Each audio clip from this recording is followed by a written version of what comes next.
Assalamualaikum warahmatullahi wabarakatuh. Marhaban bikum jami'a. Kaifa halukum? Insyaallah bil khairin na'am.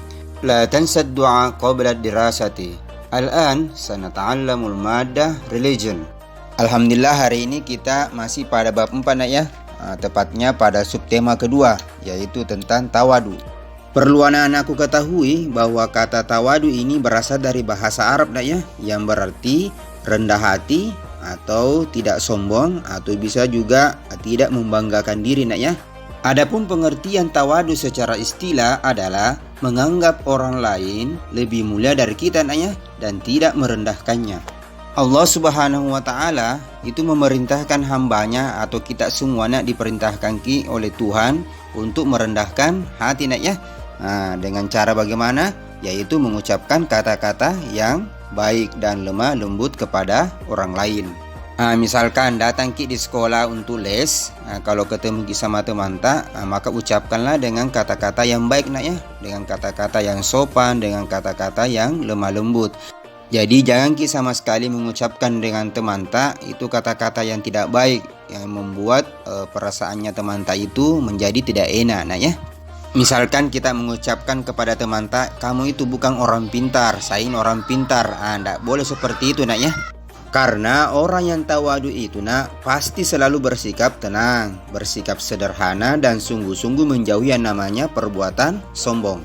Misalkan lagi Ustadz contohkan, ketika anak-anakku les di sekolah atau belajar di sekolah, lantas Miss atau Ustadz menjelaskan, maka perhatikan dengan baik ya.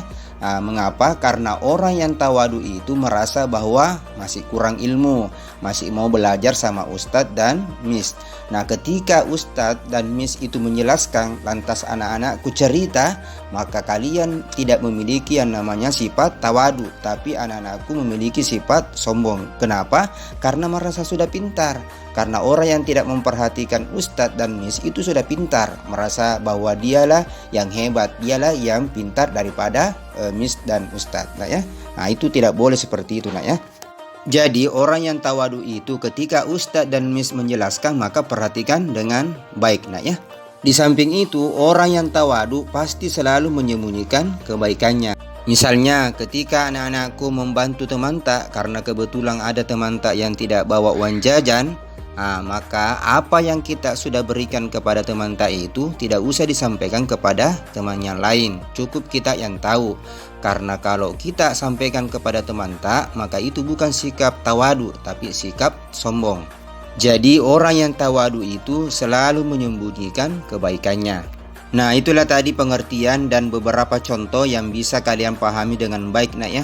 Dan masih banyak lagi contoh-contoh yang bisa kalian amalkan dalam kehidupan sehari-hari. Apakah itu dalam keluarga apakah itu dalam masyarakat, terlebih di sekolah yang Ustadz tadi jelaskan ya.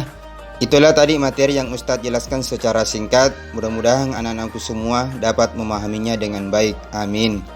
Tugas selanjutnya, coba anak-anakku sekalian tulis berikut ini.